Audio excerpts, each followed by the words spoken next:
مسرحية باع بالونات هرم، تأليف الدكتور أكرم مليم وإخراجي وأدائي، إنتاج نقابة الفنانين بإشراف الأستاذ الحاج فتحي شداد. فكرة المسرحية تدور عن كحكاية، الآن احنا نتحدث عنها كحكاية، تدور عن عائد من الحرب، من أحد الحروب، يعود إلى بلده، لا يجد عائلته، لا يجد من يأويه، لا يجد أي وسيلة للعيش،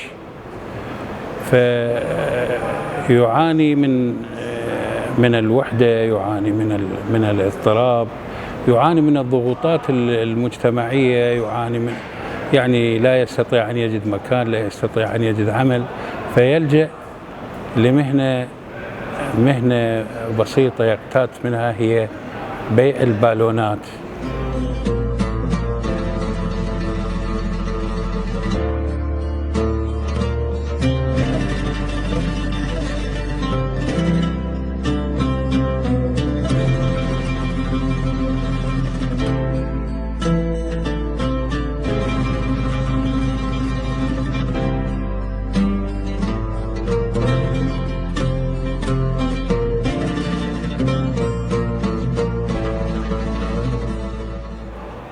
فمن هنا جاءت التسمية، ومن هنا كانت الحكاية بائع بالونات هرم.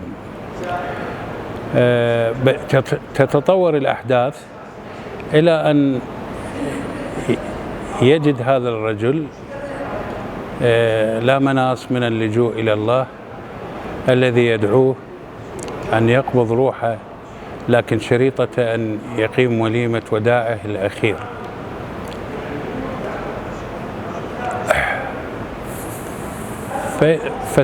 فيحقق له ما يريد، وبالفعل تتحقق رؤاه، ويقيم وليمته الأخيرة، ويذهب بتفجير البالونات المنفوخة اللي هو يعتقد هي بالونات هواء لا أكثر.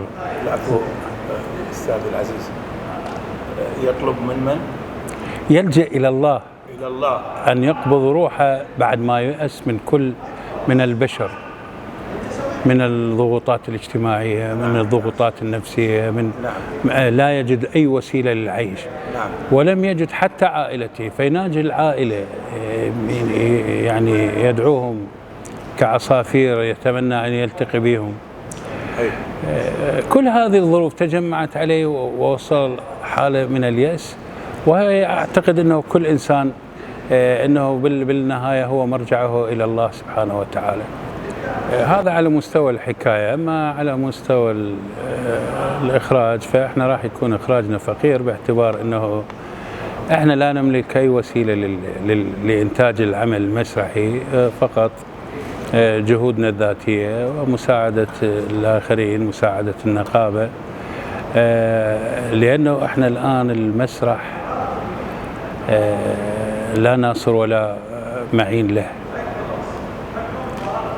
فكانت هي مجازفة، وكانت هي رغبة في أن حتى لا يموت فن المسرح، أنه إحنا بجهودنا الذاتية، بإصرارنا، بإرادتنا،